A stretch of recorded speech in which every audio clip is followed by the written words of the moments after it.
Orson Peter Carrara, um dos grandes divulgadores da doutrina espírita no Brasil, recebeu o título de cidadão matonense em cerimônia realizada na Câmara Municipal.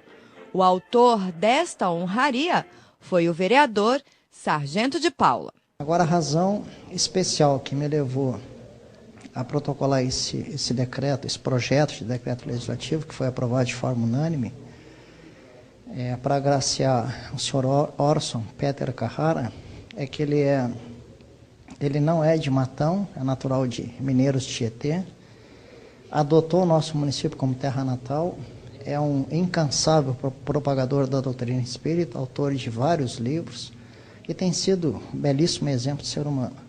Várias pessoas compareceram na Casa Legislativa para prestigiar o homenageado. Representantes da comunidade espírita, familiares e também amigos. Aliás, uma iniciativa muito feliz do Sargento de Paula de dar esse título ao Orson. O Orson fazem hoje 15 anos que ele está em Matão. Nesses 15 anos ele prestou muitos serviços à comunidade, não só à doutrina espírita. O Orson é uma pessoa que se dedica às obras sociais, filantrópicas, e é uma pessoa sensacional. Matão ganha um filho e eu vejo isso assim como muita justiça, porque o Orson é muito merecedor disso, pela família dele, pelos amigos, pelo trabalho, pela dedicação, pelo estudo. O Orson é muito estudioso. E o Orson, você sabe, todo dia na Rádio Saudades ele tem um programete de 5 minutos, né? E a gente sabe que é um alavancador de audiência, esse programete dele. Então eu acho muito justo, mais uma vez, parabenizo ao De Paula e também a todos os vereadores que referendaram esse título, né? E parabéns, Orson, você merece. Orson Peter Carrara nasceu em Mineiros do Tietê, no estado de São Paulo, no dia 10 de março de 1960. Filho de pais espíritas, desde cedo vinculou-se ao Centro Espírita Francisco Xavier dos Santos, onde participou das antigas aulas de espiritismo às crianças, da Mocidade Espírita, e chegou à presidência da instituição por várias gestões. Atualmente, ele reside em Matão, é expositor espírita e articulista da imprensa espírita, entre revistas e jornais do país, além de boletins regionais. Autor de vários livros, seus textos caracterizam-se pela objetividade e linguagem acessível a qualquer leitor, estando disponibilizados em vários sites de divulgação espírita. É uma honra muito grande, estamos em Matão com a família há 15 anos, e é uma honra muito grande estar em Matão, uma cidade que nos acolheu muito bem, nos recebeu muito bem, estamos bem adaptados à cidade, com uma intensa atividade, e realmente viajando o Brasil todo em tarefas de divulgação espírita através de palestras, somos apresentados mesmo, Orson Peter Carrara de Matão. Então o nome da cidade viaja com a gente, né? E é uma satisfação estar reunido aqui nesta noite, na presença de tantos amigos, e poder desfrutar desse instante de felicidade, sem dúvida, um reconhecimento da municipalidade que nos faz feliz.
Meus amigos, é uma alegria.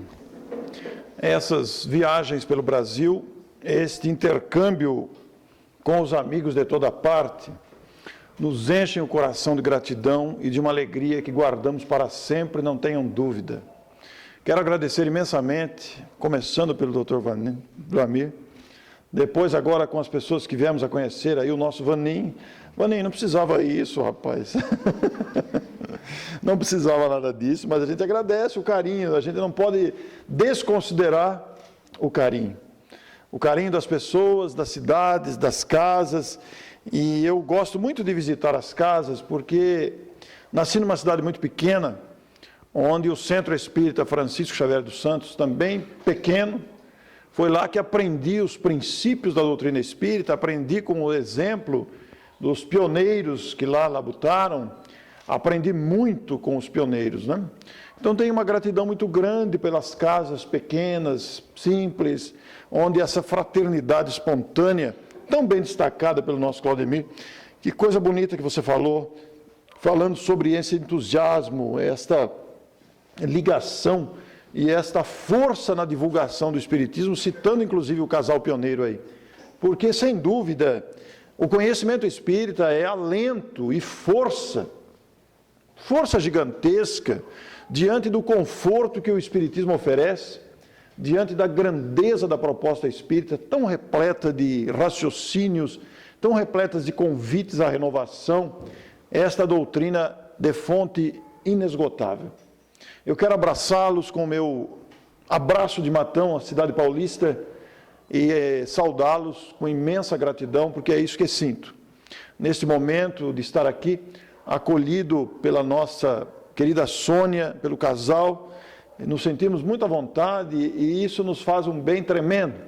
E eu estou conhecendo vocês todos mesmo, sem exceção agora. Eu não conhecia, nunca vinha a essa região.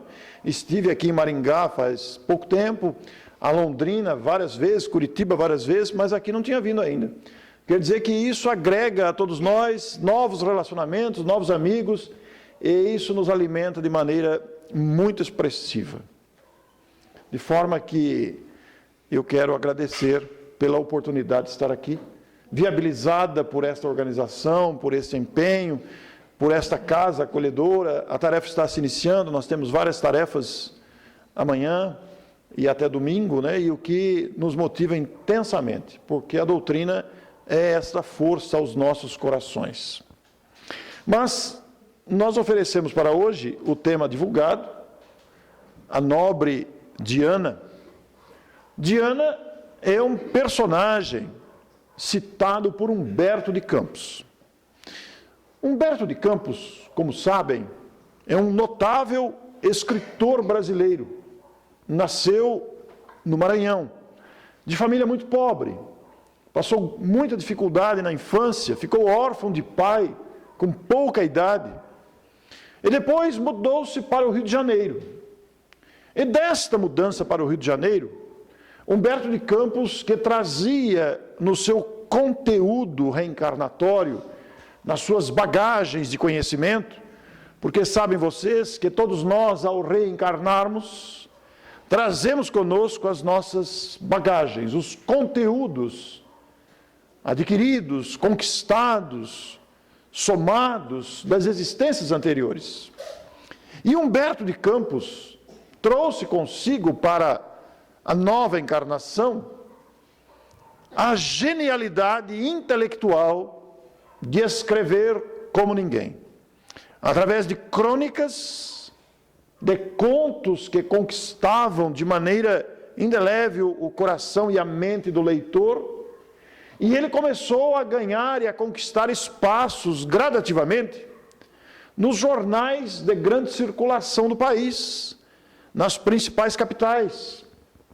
E com essa conquista dos espaços nos principais jornais, já que ele foi jornalista, foi também deputado pelo seu estado e escritor, pois os seus textos depois viraram livros que foram publicados, o nosso querido Humberto de Campos, esse brasileiro notável, trouxe consigo e desenvolveu mais ainda essa genialidade, essa criatividade intelectual para escrever como ninguém, através de contos, de crônicas, de situações e descrições do cotidiano humano que conquistaram gradativamente a atenção do público, ganhando adeptos que gostavam de ler o que ele escrevia. Ele ficou famoso e rico. Ocupou a 20ª cadeira da Academia Brasileira de Letras. Não é um personagem qualquer da história brasileira. Conviveu com Rui Barbosa, conviveu com Olavo Bilac, conviveu com Coelho Neto, outros nomes de expressão na literatura brasileira. Mas a fama de Humberto de Campos, o seu destaque como escritor, como jornalista, coincide com a explosão psicográfica de Francisco Cândido Xavier. O nosso Chico, como sabem, nasceu em 1910. Em 1927, com 17 anos de idade, começou a psicografar. E em 1932, lançou o Parnaso de Além-Túmulo, que provocou uma reviravolta nos meios literários, culturais e acadêmicos do país. Porque os aproximadamente 50 personagens ilustres que assinaram as mensagens psicografadas por Chico Xavier, nada mais, nada menos eram do que personagens famosos, ilustres, da literatura brasileira e portuguesa, de Brasil e de Portugal, poetas, literatos, que vieram através das mãos do então jovem desconhecido Francisco de Paula Cândido Xavier, nascido na pequenina Pedro Leopoldo, em Minas Gerais, provocou um grande debate, uma grande mexida nos meios intelectuais do país. Porque, afinal de contas, que história é essa de poeta morto vir escrever outra vez? Numa época de preconceitos contra o espiritismo, de incredulidade quanto à possibilidade da psicografia, que gerou um certo desconforto, cujos textos e estilos literários posteriormente seriam considerados como autênticos e conectados com o estilo daqueles autores. Em torno de 50 autores. Entre eles, para citar apenas um único exemplo, Castro Alves, que também escreveu poemas através das mãos de Chico Xavier. E Humberto, embora famoso, respeitado, uma referência literária, embora respeitando a ocorrência, de uma certa forma sutil, ironizou com a possibilidade dos poetas, dos escritores virem através da psicografia. Mas Humberto desencarnou muito jovem, 2 anos depois apenas da publicação do Parnaso de Além-Túmulo, em 1934, 5 de dezembro de 1934. Agora, em 2014, nós comemoramos em dezembro 80 anos, lembramos os 80 anos da desencarnação desse ilustre brasileiro, que não ficou na memória e na atividade, na intensa produção literária, apenas quando esteve encarnado. Porque poucos meses depois de desencarnado, o mesmo ilustre escritor Humberto de Campos começa a escrever pelas mãos de Francisco Cândido Xavier. E ele vai dizer, logo nas primeiras páginas, ou nos primeiros contos, nos primeiros comentários, que ele ficou impactado de sentir-se vivo novamente. E enxergando, porque no fim da sua existência material ele ficou cego, o que lhe causou um certo amargor, e reconhecendo-se na vida espiritual, e vivo, e enxergando, ele teve um impacto que o levou novamente a vir trazer notícias desta vida imortal. O que é muito natural, né? Porque um talento desse não é um espírito qualquer, naturalmente estaria integrado a esta equipe de espíritos ligados ao trabalho que se desenvolveria a seguir com o mediunato de Francisco Cândido Xavier, com a equipe de espíritos que vieram dar o complemento à codificação, vieram acrescentar informações, vieram desenvolver ideias e vieram completar aquilo que Kardec não pudera fazer em sua época, pela limitação do tempo, pela carência até de recursos na época da codificação, e viemos depois com a ocorrência dos textos de Emmanuel, de André Luiz, com a coleção extraordinária e incomparável do Espírito André Luiz, e Humberto estava também integrado neste processo de despertamento da mente humana para a realidade imortal de que somos detentores. Não é uma ocorrência ao acaso, não é uma ocorrência jogada apenas, mas naturalmente que Humberto, pela qualidade do espírito, pela criatividade intelectual, pela genialidade em produzir textos, não é apenas um espírito que foi laçado ali para integrar a equipe de espíritos que trabalhou com Chico. Naturalmente que fazia parte desta equipe e a ocorrência que viria depois também está inserido nesse planejamento para despertar a atenção popular. Porque as páginas que Humberto foi escrevendo através de Chico e assinando Humberto de Campos, que se transformaram em livros, Pontos e Contos, Cartas e Crônicas, Reportagens de Além-Túmulo, Brasil, Coração do Mundo, Pátria do Evangelho, Boa Nova, livros extraordinários, incomparáveis, notáveis, sob todos os aspectos, extremamente evangelizados, livros com uma sensibilidade de grande expressão para despertar no coração humano esta realidade da imortalidade da alma e das propostas do Mestre para o nosso equilíbrio. Provoquei um acidente, gente, perdão, derrubei a água aqui. Me perdoe. São ocorrências de um palestrante desastrado. Mas esses livros publicados pela Federação Espírita Brasileira, que trazem grande beleza literária, como disse a vocês,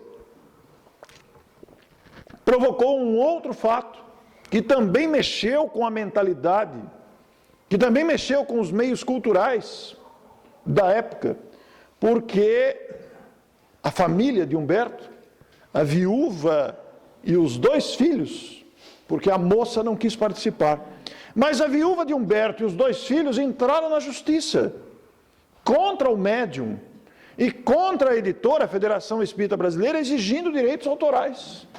Porque, afinal de contas, se o meu marido está escrevendo de novo, se o meu pai está escrevendo de novo, nós temos direitos autorais da venda desses livros.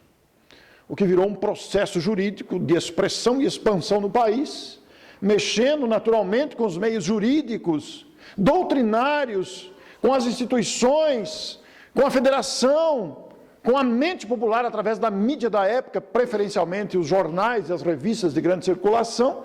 Não tínhamos internet naquela época, nem o Facebook, nem o WhatsApp, mas o que tínhamos na época mexeu. E correu o processo.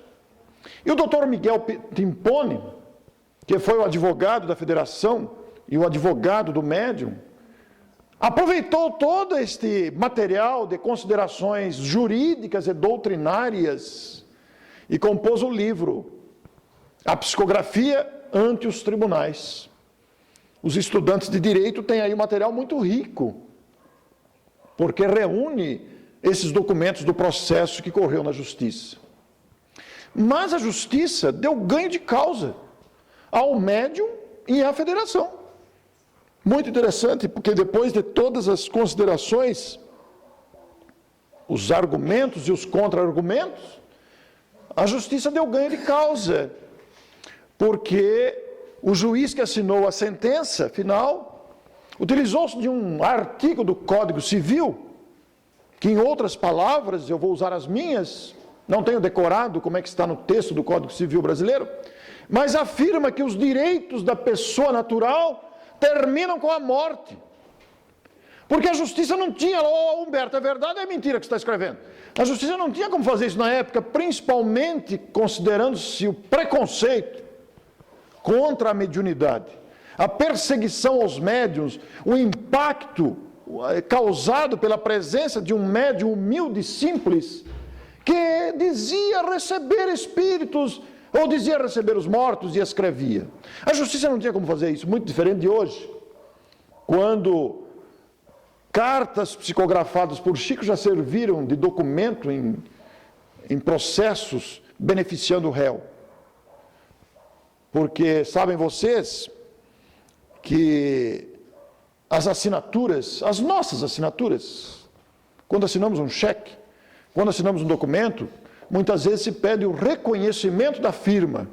Então o cartório tem um cartão nosso lá, com a assinatura original. Os bancos, quando abrimos uma conta, tem lá o cartão de assinatura para identificar a maneira como assinamos.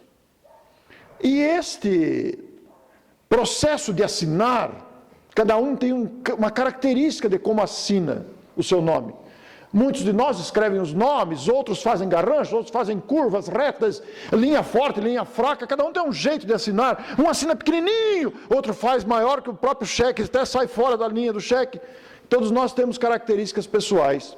E existe uma ciência que estuda isso, a grafia, a grafoscopia, que estuda a ciência da grafia, do jeito de escrever. Então, muitos de nós temos traços fortes. A minha assinatura, por exemplo, ela tem uma forma arredondada, ela é bem firme na curva, mas quando vai terminando a curva, ela vai para o infinito, quer dizer, é como se a gente apertasse a caneta e depois vai tirando a caneta devagar assim. A minha assinatura termina desse jeito. Eu tive um cheque clonado recentemente, e fui à caixa, porque eu vi logo cedo no extrato que aquele cheque não tinha nada a ver comigo. E aí me mostraram o cheque. O cheque estava lá, uma letra, um garrancho a letra. E na assinatura, a pessoa que imitou a minha assinatura, ela fez a curva forte, quase semelhante. Mas quando chegou no fim da assinatura, ela deu uma curvinha para baixo, assim, matou a assinatura. Porque é uma característica de cada um de nós traz uma característica. É por isso que nós reconhecemos a firma, porque a pessoa que estuda, que está preparada para isso, para comparar as assinaturas, fazer a conferência, ela sabe reconhecer quando a assinatura é verdadeira ou falsa, pelas características dos traços.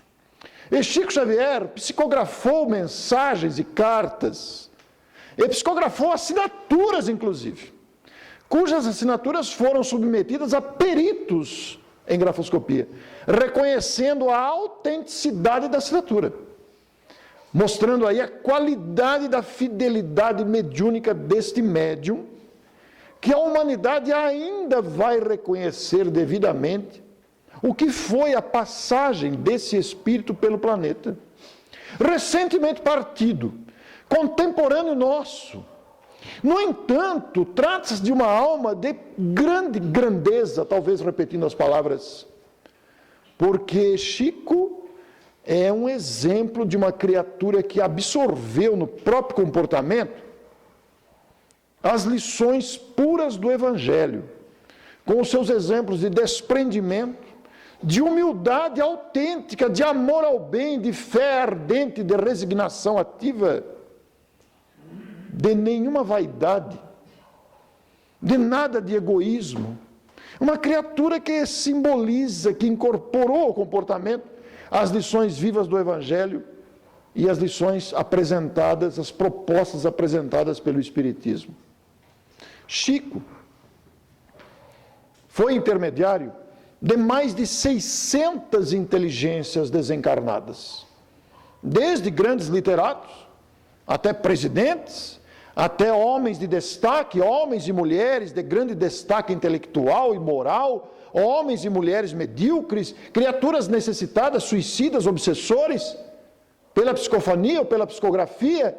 Chico foi intermediário de uma imensidade de criaturas com personalidades diferentes, que se utilizaram da sua mediunidade, da sua disposição, da sua prontidão, da sua fidelidade, do seu desejo de amor e de servir, para se fazer intérprete fiel das lições trazidas pelo Consolador, pelo Espiritismo através de suas mãos.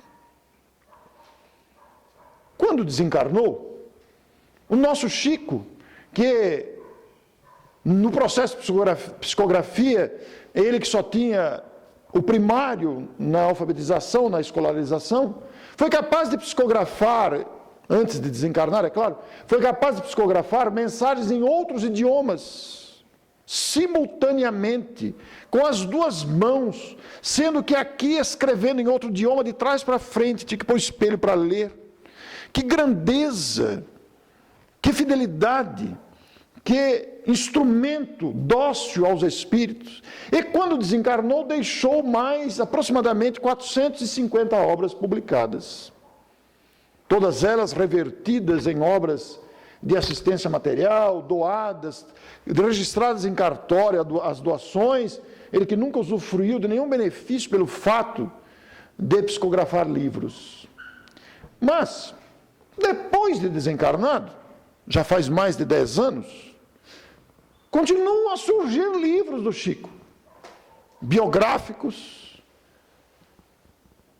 obras que foram lançadas de documentos esparsos, colecionamentos de mensagens de um ou outros livros, e agora, por força dessa abundância da produção mediúnica de Chico Xavier, continuam a surgir livros. E a Federação Espírita Brasileira lançou, no final de outubro, esse livro aqui, Fé e Vida. Notem o detalhe, a tarja, inédito, Francisco Cândido Xavier, diversos espíritos. E agora, em abril deste ano, saiu a sequência, Verdade e Amor, inédito também, Francisco Cândido Xavier, diversos espíritos. Esses livros são resultados de mensagens, artigos, contos publicados e que ficaram esparsos, publicados isoladamente, alguns foram extraídos de outros livros, então fizeram um livro considerado inédito porque estão colecionados aqui, artigos publicados em outras ocasiões, em revistas, em jornais, e mesmo capítulos de outros livros, ainda que com outros nomes, e também documentos esparsos, guardados em arquivos particulares, esquecidos em gavetas, trechos direcionados para pessoas específicas, em momentos específicos. Então foi reunido esse material e publicado os dois livros, Fé e Vida e Verdade e Amor. Por que estamos falando disso? Quisemos homenagear os 80 anos da desencarnação de Humberto de Campos. Graças à genialidade deste autor encarnado, que desencarnado continuou escrevendo. E depois do processo judicial, passou a assinar o irmão X, para evitar novas pendengas jurídicas. Passou a assinar o irmão X. Mas é o mesmo espírito, Humberto de Campos e irmão X. Para lembrar a figura incomparável de Chico Xavier, porque eu fui falar no Amapá, no final de novembro, e no aeroporto de Brasília, na conexão, me encontrei com o Geraldo Campetti. O Geraldo Campetti é diretor editorial da Federação Espírita Brasileira. Somos amigos há muito tempo. Nos conhecemos, já fizemos trabalhos juntos no Rio de Janeiro, trocamos e-mails, nos telefonamos, estivemos agora recentemente no encontro da Academia da Força Aérea em Pirassununga, ambos palestrantes, estivemos juntos. E fomos palestrantes juntos lá no Amapá. Nos encontramos no aeroporto, ele fez a palestra para lançar esse livro lá no Amapá, e eu comprei o livro lá. Ele foi lançar o livro, eu comprei. Ele voltou antes, eu voltei depois, e na viagem de volta, eu li o livro. E me comovi com um conto de Humberto de Campos, que consta, descobri agora, descobri pela nossa querida jornalista, consta do livro Pontos e Contos, com outro título, lá está com o título Credores... Os Estranhos Credores. E aqui no livro foi publicado com o título A Nobre Diana. Neste livro tem um conto de Humberto de Campos, apenas um. Os outros capítulos são de outros espíritos. Neste livro tem também um conto de Humberto de Campos. Os demais capítulos são de outros espíritos. Aqui o conto se chama Coisas, não é nem coisas, Coisas do Carnaval. Mas o conto que consta deste livro me comoveu muito. Eu não me lembrava, faz muito tempo que eu li Pontos e Contos, não me lembrava, até porque não houve identificação com o título não está escrito isso, é outro título. Tem pequeninas diferenças do texto. Mas me comovi muito com a nobre Diana, constante desse livro, este conto foi psicografado em Pedro Leopoldo ainda. Está sem data. Chico mudou-se para Uberaba em 1959. Então foi antes de 59 que foi psicografado esse conto. E Humberto transmite esse conto. Diz ele que estando no mundo dos espíritos, sabem vocês, abrindo um parênteses aqui, que os espíritos estão no mundo dos espíritos em diferentes gradações. Os espíritos não estão todos juntos. Porque o que define a permanência dos espíritos no mundo dos espíritos é a afinidade moral que existe entre eles. Então, uma vez desencarnados, existem diferentes gradações de localização. Existem as regiões muito elevadas e as regiões elevadas, mas menos elevadas. E existem as regiões inferiores, muito inferiores, e as regiões inferiores mais próximas da Terra, digamos assim. Porque os espíritos se juntam, se atraem pela afinidade moral. Os perversos, os manipuladores nos bastidores, os homicidas, os arrependidos, os corruptos, aqueles que provocam as tragédias diárias, estão juntos, eles se afinam. Da mesma forma, os bem-intencionados, da mesma forma, os que se esforçam, da mesma forma, os que desenvolveram a generosidade, venceram o egoísmo de uma certa forma, também estão juntos.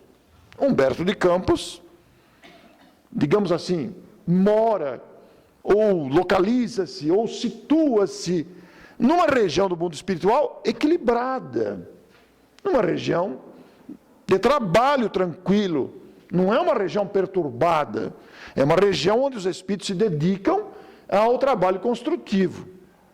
E ele foi convidado para assistir uma palestra de um espírito que viria de uma região superior, onde ele não podia ir. Esse espírito habitava uma região mais superior que a dele, e ele não podia ver o espírito, inclusive. E vários espíritos se inscreveram naquela região para assistir à palestra desse espírito que viria de uma região superior. E no momento aprazado, combinado, esse espírito se fez visível. E ninguém saiu correndo, viu, gente? Porque se aparecer um espírito que começar, não precisa sair correndo, porque um espírito nada mais é do que uma pessoa, é um ser como a gente, é um ser humano. Nós trouxemos alguns espíritos de Matão, que vieram conosco, se juntaram outros de Cascavel, então se de repente começar a aparecer uns espíritos aqui, ninguém precisa sair correndo, porque somos nós mesmos, irmãos uns dos outros, não é mesmo? Então lá no plano espiritual, reunida a multidão dos ouvintes, o Espírito tornou-se visível para eles e apresentava-se na forma de uma mulher, com o nome Diana, e irradiava de si mesma uma beleza extraordinária. Exalava ao mesmo tempo uma vibração muito confortante, que envolvia todos os presentes numa satisfação, numa alegria, num bem-estar muito grande. E vamos fazer outro parênteses aqui. Os espíritos, conforme aprendemos, não são homens nem mulheres. Nós somos espíritos. O espírito não tem sexo.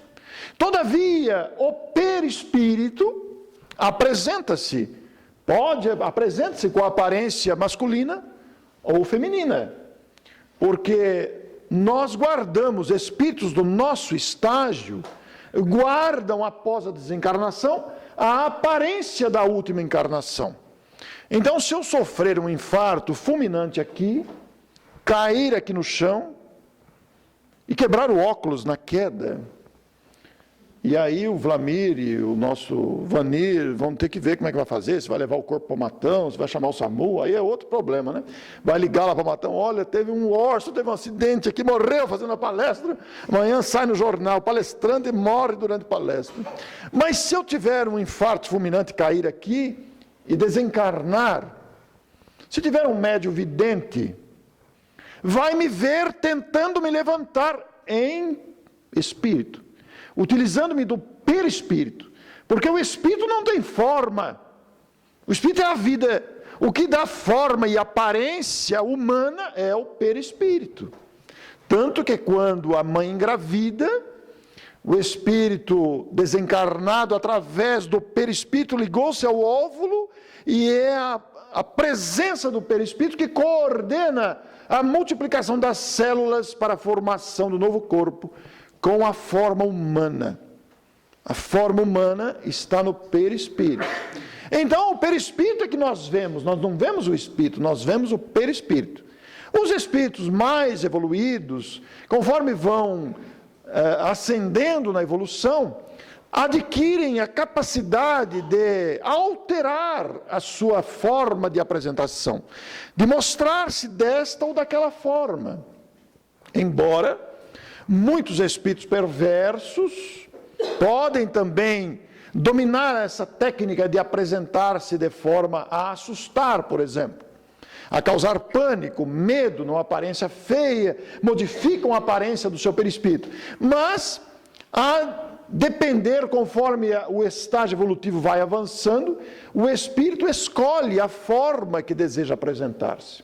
O Dr. Bezerra de Menezes não é um velho de barba, mas ele se apresenta com a aparência de um idoso de barbas.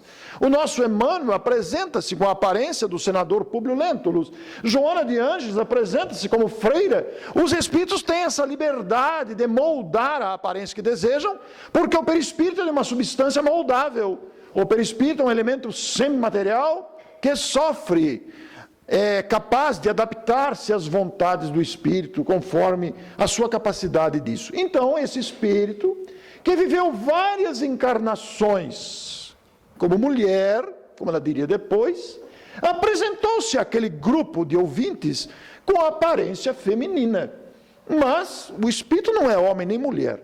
Nós ocupamos temporariamente esse corpo de carne, como homem, como mulher, para atender às necessidades da reprodução, para aprendermos na condição de homens e mulheres, devido ao estágio que ainda estamos. Porque chegará um momento que nos será dispensada a necessidade da reencarnação.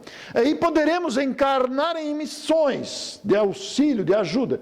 Mas, por enquanto, ainda precisamos de corpos materiais que se reproduzam para que possamos efetuar a nossa evolução. Então, a nossa Diana se apresentava com a aparência de mulher. Apresentava-se de maneira confortante e iluminada em favor daquelas criaturas. E, naturalmente, o detalhe iluminado, essa fragrância, essa brisa que ela transmitia, era por força do amor que sentia. Porque quando o espírito traz em si o amor que vai se desenvolvendo, o perispírito se torna luminoso, e ele envolve, ele transmite de si mesmo esta brisa agradável. Ao contrário, os sentimentos de egoísmo, de rancor, de mágoa, de raiva, faz com que o perispírito se apresente de maneira feia, de maneira estranha, de maneira desagradável, compacto, porque as virtudes desenvolvem esta aparência melhor, esta aparência agradável, fruto do amor espontâneo que o espírito vai desenvolvendo através das virtudes. E Diana começa a dizer das suas experiências.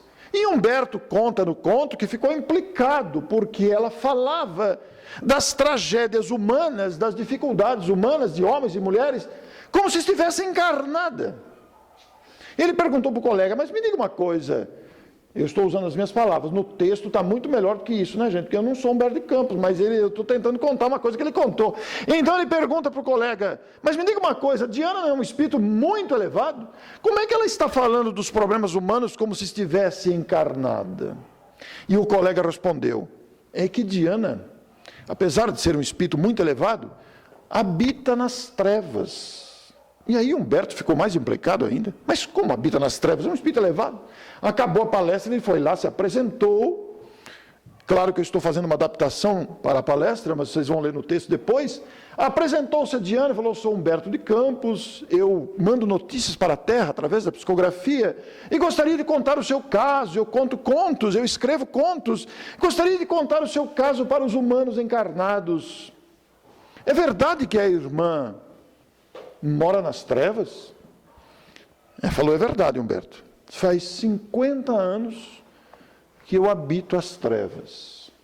E aí Humberto acrescenta o detalhe da pressão atmosférica, do lodo, da escuridão, dos gemidos, do mau cheiro, das circunstâncias todas que envolvem a habitação nas regiões das trevas mais densas, onde estão as criaturas com a consciência de culpa, com o arrependimento, com o remorso, porque a permanência de espíritos em zonas de sofrimento no mundo espiritual não é castigo da vida, não é castigo de Deus, Deus não castiga ninguém, mas é sempre consequência das nossas opções morais. O que acontece conosco é que nós tripudiamos sobre tudo e sobre as pessoas, usamos e abusamos e exploramos a lei de liberdade. Temos a consciência que nos adverte, mas normalmente nós sufocamos a consciência que vai procurando nos advertir, mas nós a sufocamos. E ela permanece de uma certa forma adormecida, blindada pelo nosso egoísmo, pelo nosso orgulho. Mas quando a consciência desperta, quando ela se dá conta do que fez ou deixou de fazer, normalmente surge a consciência de culpa, proveniente do remorso, do arrependimento, daquilo que fizemos ou deixamos de fazer. Por isso sempre costumo lembrar, aqueles que matam, aqueles que roubam, aqueles que estupram, aqueles que violentam, aqueles que manipulam nos bastidores, aqueles que caluniam, aqueles que promovem as tragédias diárias, sob todos os pontos de vista, as tragédias dos homicídios, as tragédias morais, se soubessem o que os aguardam, não fariam. E não é castigo. Nunca é castigo. Não existe castigo na lei de Deus. Mas é sempre consequência. Porque existe uma lei que rege os destinos humanos. E os nossos desatinos, os nossos abusos, os nossos desrespeitos às leis, causam, quando nos damos conta, o sofrimento que nos afinado com as regiões com as quais estávamos sintonizados nas opções morais. Então as trevas reúnem os revoltados, reúnem os de consciência de culpa, reúnem aqueles que se fizeram cruéis, aqueles que se fizeram portadores das tragédias, que foram protagonistas conscientes e manipulando e tentando fazer as tragédias e fazem. Lá estão eles. E a nossa Diana conta por que permanece nas trevas. E diz ela que há muitas encarnações atrás, ela foi a pior mulher que existiu na face da Terra. Não pelo fato de ser mulher, porque as imperfeições humanas estão em nós, os seres humanos, homens e mulheres. Não é a mulher ou o homem que é imperfeito, é o espírito que precisa se lapidar. Renasça ele num corpo masculino ou num corpo feminino, as imperfeições estão na alma, esperando que tiremos essa casca dura que ainda trazemos do orgulho, do egoísmo, da vaidade, e por aí vai, bem conhecidos de todos nós, né? Aliás, o objetivo da encarnação, melhorarmos, ascendermos a melhores créditos morais. E ela diz, que na experiência feminina, como espírito, várias vezes, ela sofreu muito com 3 grandes imperfeições do espírito humano, não é da mulher, porque o homem também é assim. No caso dela, foi uma experiência feminina. Ela foi uma mulher muito ciumenta, muito vaidosa e muito egoísta. E ela não conseguia conter os ímpetos de egoísmo, de ciúme e de vaidade. Toda vez que ela estava encarnada, ela fazia da vida dos seus familiares um inferno, porque a sua opinião é que tinha que prevalecer, o seu ponto de vista que era o correto, e as pessoas deveriam agir sob o seu comando. E este comando era um comando cruel, em função do seu egoísmo, em função da sua vaidade, em função do seu ciúme. E ela transformou a vida dos seus queridos, os espíritos que caminhavam com ela, os seus filhos, os seus pais, os seus maridos, porque foram várias encarnações. Ora era o filho que era o marido era o filho, etc. Mas enfim, ora era o pai, ora era a mãe. Nas várias encarnações, ela transformou a vida dos seus queridos num inferno de perturbação. Por falar em inferno, o céu e o inferno não são locais, né? Nós vamos falar isso no domingo, mas apenas dando uma brechinha. O céu e o inferno são estados conscienciais. Mas Diana transformou a vida dos seus familiares num inferno de perturbação. E em cada intervalo das encarnações, quando o grupo todo voltava para o mundo espiritual, o benfeitor da família reunia todos e traçava novos planos para que eles pudessem, especialmente ela, libertar-se do egoísmo, da vaidade, do ciúme, e o grupo todo pudesse evoluir. Claro que havia um olhar específico e atencioso para todos os integrantes. Mas ela estava falando dela. E quando reencarnava, ela fracassava de novo. Ela não conseguia conter-se nas suas imperfeições. E ela diz que gastou 9 encarnações, 9, para se livrar do ciúme, para deixar de ser ciumenta, e não conseguiu. Fracassou em todas as experiências. Ela fracassava toda vez que encarnava, aquilo subia e ela voltava aos velhos hábitos do passado, não conseguia modificar o pensamento. Quando voltava para a espiritualidade, reunia-se tudo outra vez, ele traçava planos, estabelecia estratégias, voltavam para a encarnação, novo fracasso. E ela diz que fracassou dezenas de vezes e não conseguia libertar-se daquelas 3 imperfeições. Mas aí foi acontecendo um fenômeno curioso, porque ela começou a perceber que no intervalo das encarnações, depois que foram passando essas experiências fracassadas, os seus familiares aprenderam, em cada experiência, a perdoá-la, a entendê-la, começaram a compreendê-la em sua maior expressão, a tolerá-la, a aprender a viver com ela. E eles começaram a evoluir. E ela começou a se ver sozinha, voltava para a espiritualidade e já não encontrava mais o grupo. Começou a entrar em desespero, até que ficou completamente solitária, no escuro, sozinha, chorou, blasfemou, revoltou-se. E apareceu o seu benfeitor: Diana, até quando? Você precisa voltar novamente para a encarnação. Não, eu não quero encarnar mais, porque toda vez que eu encarno esse fracasso, toda vez que estou lá, eu sou dominada pelas minhas imperfeições. Mas Diana, é preciso que você volte, você está ficando sozinho, o seu grupo está evoluindo, porque eles aprenderam a dominar-se a si mesmo, e você? Pois é, toda vez que eu estou lá, eu fracasso. Diana, nós vamos fazer uma proposta para você que deu certo para mim. Você voltará numa condição de extrema miséria, e a gente diria na linguagem atual, isso são palavras minhas, não está no livro, né? A gente diria: você está querendo tirar comigo, é? Porque eu vou voltar para lá numa condição miserável agora? Pois é, Diana, agora você precisa voltar, porque essa experiência foi positiva comigo. Eu gostaria que você voltasse e aceitasse como filhos 4 espíritos que estão com o perispírito deformado. Vamos abrir um parênteses. O perispírito sofre lesões. Alguém que dá um tiro na cabeça, o corpo morre, é sepultado. Dissolve-se o corpo material no cemitério. Mas o perispírito absorveu a lesão proveniente do tiro na cabeça. Isso vale para enforcamento, vale para tomar veneno, vale por tiro no coração, vale para todo tipo de situação que lesa o perispírito, inclusive os vícios, com o álcool, com as drogas, com o fumo, que trazem prejuízo de expressão no perispírito. Por isso que em reuniões mediúnicas é comum os médiuns verem espíritos cujos perispíritos estão, por exemplo, sangrando, com o peito aberto, com a cabeça estraçalhada, membros amputados, e todo tipo de deformação na aparência. Todo tipo de deformação. Essas lesões e deformações são provenientes dos vícios de todo tipo e também da consciência de culpa.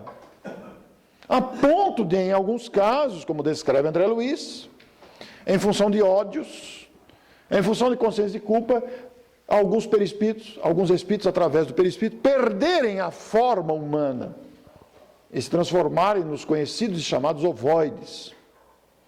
Daí, para reconstruir a forma humana do perispírito, esses perispíritos lesados são trazidos novamente à reencarnação e, em alguns casos, provocam abortos espontâneos. Não são todos os casos, claro, há outras razões para isso, mas em alguns casos, abortos espontâneos são provenientes das condições deformantes, das condições difíceis do perispírito. Às vezes precisa várias gestações frustradas para reconstruir o perispírito.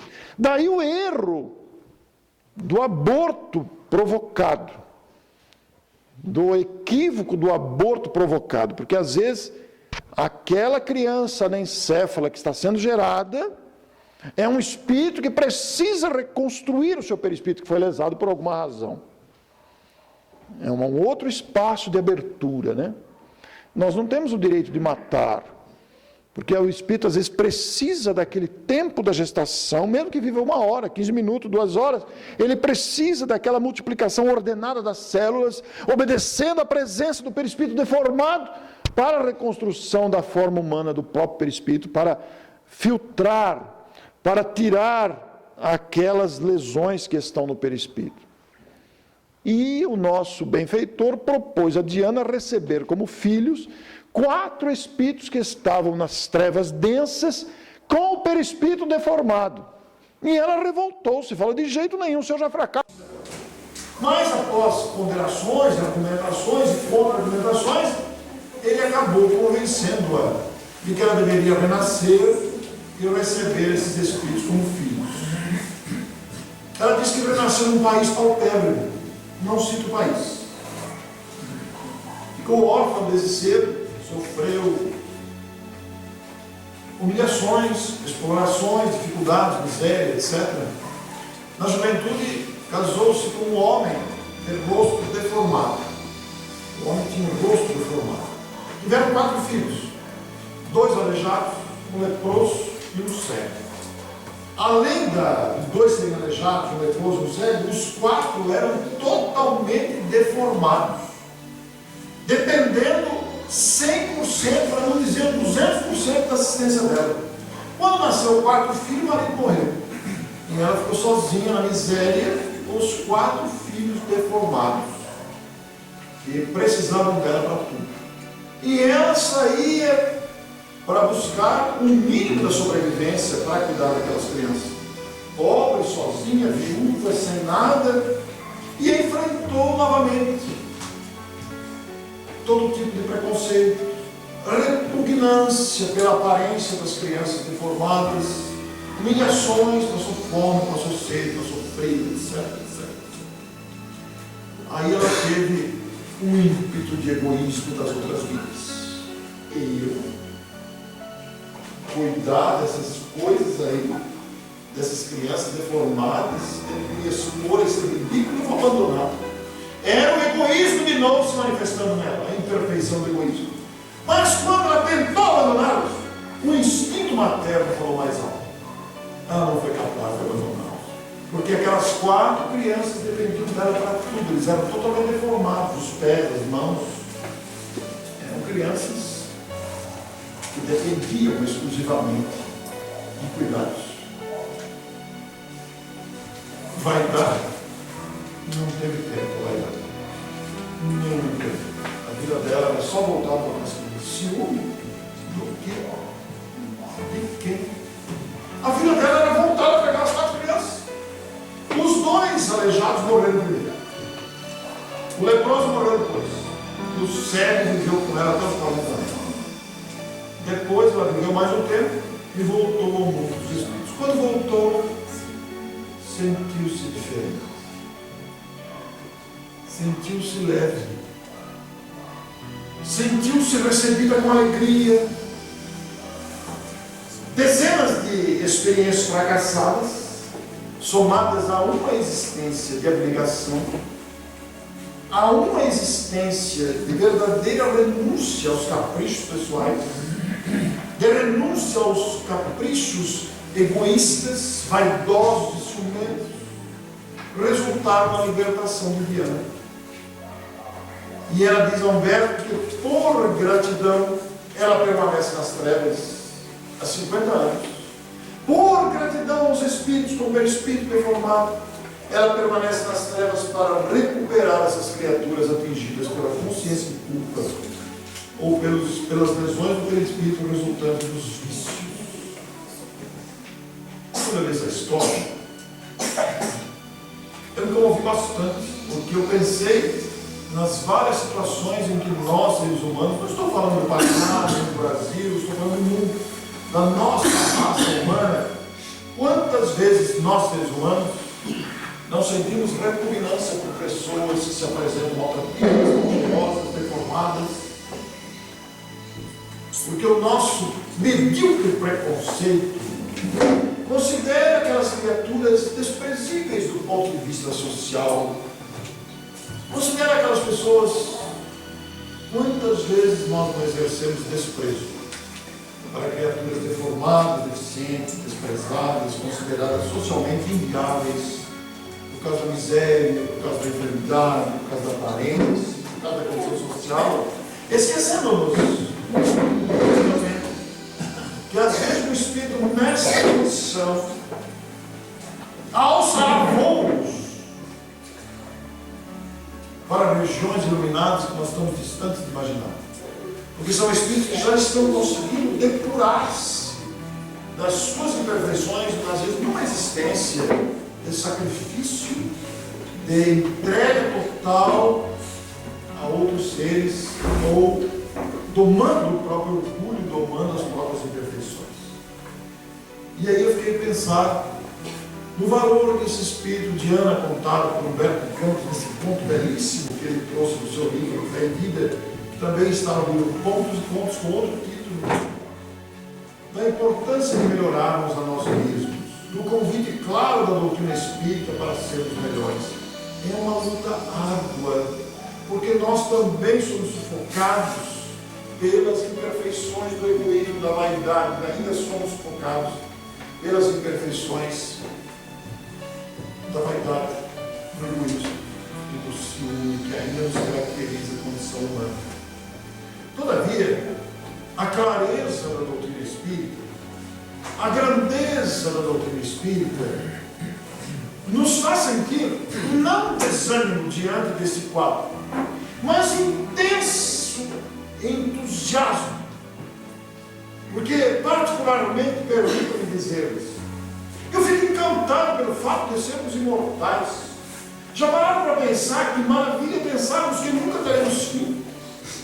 Nós que agora começamos a descobrir a vida como ela é realmente, que não se restringe a esse espaço curto de algumas décadas, cujo corpo se degrada naturalmente, cujo corpo vai deixando de dar condições para que o espírito habite e se realize plenamente.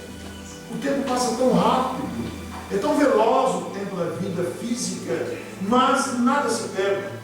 Quando penso no Walt Disney, quando penso em Charles Chaplin, quando penso em tantos gênios da humanidade, que deixaram um legado de luzes sobre todos os aspectos, em todas as áreas do conhecimento, das artes, das riquezas, quando penso em homens e mulheres ilustres, que nos legaram exemplos de amor e desprendimento, seu legado não foi perdido, suas realizações não se perderam no tempo.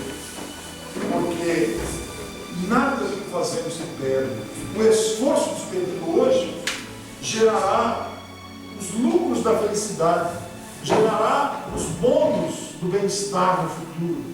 Portanto, ergamos a cabeça com confiança na vida, porque a vida é muito preciosa para ser entregue à lamentação. A vida é muito valiosa para ser entregue à reclamação e à descrença. A vida é muito mais do que aquilo que vemos. Quando vemos o esforço dos Espíritos, como esse Humberto de Campos, vemos o esforço de Espíritos que encarnam, como Francisco Campos Xavier, com a tarefa definida e cumpriu. Quando vemos o esforço de tantos companheiros para que a doutrina seja divulgada, como bem se destacou o nosso irmão, gerando essa força, gerando esse entusiasmo, esta alegria de viver, nós vemos a importância do compromisso que todos trazemos uns com os outros, de nos estendermos as mãos na solidariedade e de assumirmos o comprometimento da divulgação espírita que beneficia tanta gente. Nós vivemos uma crise moral na humanidade. E a divulgação espírita vai suprir essa lacuna, porque a divulgação espírita coloca nas mãos e na consciência de todos nós as grandezas da doutrina espírita, através das leis de Deus, conhecidas agora praticamente pela classificação que Allan Kardec fez em O Livro dos Espíritos. A classificação daquilo que Moisés ensinou, com outras palavras, numa época de ignorância que o Cristo veio viver depois, mas que Allan Kardec, na sua genialidade, também construiu para nós entendermos que existem leis que regem a vida. Por isso, meus amigos desta querida cidade de São Paulo, que conhecem, com a minha gratidão a Cascavel, pela acolhida, pela oportunidade de estar aqui, podemos conviver esses dias. Se algo eu posso dizer a vocês, agradecido pela atenção desta noite, agradecido a Humberto de Campos, agradecido a Chico Xavier, agradecido ao Espírito de ânimo, quer que esteja esse Espírito, que nos ilumine os caminhos para que saibamos aprender esta renúncia aos caprichos pessoais. Se algo posso dizer a vocês, meus amigos, eu diria com a força da minha voz, esperando que as minhas vibrações alcancem o coração de cada um de vocês. Com gratidão, esperança, alegria de viver, meus amigos, prossigam! Prossigam amando, prossigam confiando, prossigam trabalhando. Prossigamos, eu me incluo, claro. Todos precisamos dessa constância no trabalho, nesta oportunidade que a doutrina espírita nos traz. Mas eu queria fazer uma pergunta ao público aqui presente. Tem alguém fazendo aniversário hoje? Vocês não fazem aniversário aqui em Santa Teresa? Não tem ninguém fazendo aniversário essa semana? Esse mês? Oh, 2 pessoas fazem aniversário esse mês. 3? Sônia, então eu vou deixar você de fora, porque eu vou preferir presenteá-los. Por favor, vocês que fazem aniversário esse mês, venham atrás para mim. Vou sacrificar a Sônia.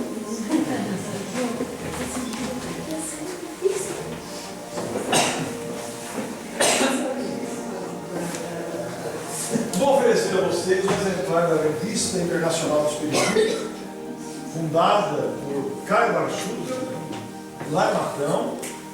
É uma revista que está completando 90 anos, agora em 2015. Se vocês quiserem assinar, aí tem como fazer. Se quiserem que eu leve assinatura, leve. Se não quiserem assinar, usem o conteúdo, depois esqueçam por aí, passem para outras pessoas para que mais gente tome contato com esse brilhante trabalho que continua e fruto do esforço de Caio Barchuta.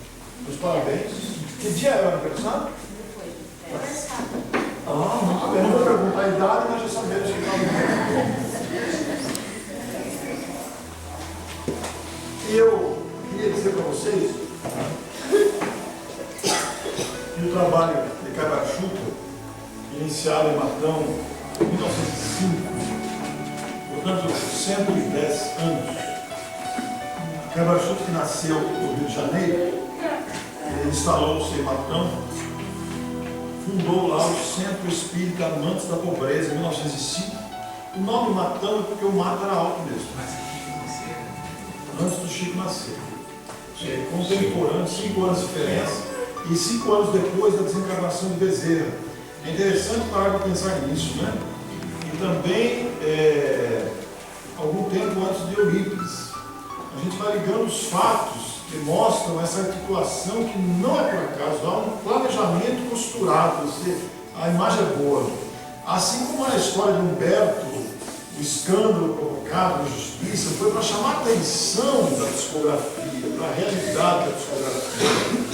Então, o nosso Caibar fundou lá o Centro Espírita Manos da Pobreza em 1905, o que gerou uma agressão muito forte da Igreja Católica na época, a ponto do padre organizar uma procissão para apedrejar o Schütte do centro, na noite da sessão. Essa procissão foi armada de pedras e tábuas. Mas acontece que Caibar, antes de se tornar espírita, ele chegou em Matão em 1895 aproximadamente. Ele foi um cidadão muito voltado às causas humanitárias. Ele se preocupou com o bem da coletividade. Antes de se tornar espírita, preocupou-se com a fundação do Hospital de Caridade, do Albergue Noturno, da Sociedade de Centro de Paulo. Ele saía para fazer partos nos sítios, nas madrugadas, ia a cavalo. Naquele tempo não tinha pedágio, eu acho que eu Luiz, era 13,60. Ele ia a cavalo, fazer os partos na madrugada, atendia muita gente. Aviava as receitas gratuitamente, e isso gerou um reconhecimento público gigantesco. E quando o povo chegou para apedrejar o Caibar no centro, ele saiu, ele se vestia muito, o seu terno branco, de linho branco, ele gostava de se vestir bem. Quando saiu na porta do centro e viram aquele homem que era o benfeitor da cidade, todo mundo jogou as pedras das tábuas no chão e foi embora. A autoridade moral prevaleceu. E Caibar sofria muitas agressões do padre da época. E ele se encostava na parede da igreja, do lado de fora, para ouvir as acusações do padre contra o espiritismo. E aí ele resolveu fundar um jornal para defender o espiritismo, não para se defender do padre, mas para mostrar o que era o espiritismo. Fundou o jornal O Clarim em agosto de 1905. Depois, de 1925, fundou a Revista Internacional do Espiritismo. Foi pioneiro nos programas de rádio, como divulgador espírita, escreveu vários livros, fundou uma editora que está lá funcionando até hoje. E eu não estou como assessor de imprensa, viu? Para corrigir aí a transparência. 7 anos que eu não sou mais vinculado ao Clarim, agora escrevo ainda para a revista. Mas o trabalho de Caibar continua. Assim como o trabalho de Caibar, muitos outros espíritos vieram ao planeta para nos despertar desta letargia, dessa sonolência. Por isso que nós usamos o prossiga no final da nossa palestra, que fala primeiro aos meus próprios ouvidos, porque todos temos necessidade dessa permanência do trabalho. Amanhã temos o seminário sobre o projeto reencarnatório. Se vocês estão com saudade de rir bastante e de chorar, eu convido vocês para estarem lá. Primeiro vocês vão rir, depois vocês vão chorar. Mas não é chorar de sofrimento, é chorar de emoção. A emoção é muito forte amanhã, na parte da tarde. E à noite eu vou contar o auxílio virar, para vocês viram a transparência aí, que eu conto a minha história pessoal de travado, adolescente travado pela timidez, libertado através de uma mensagem de Emmanuel que me ajudou a detonar o processo de libertação de mim mesmo, dessa trava psicológica da timidez que eu tinha na adolescência por causa da vergonha pública na infância.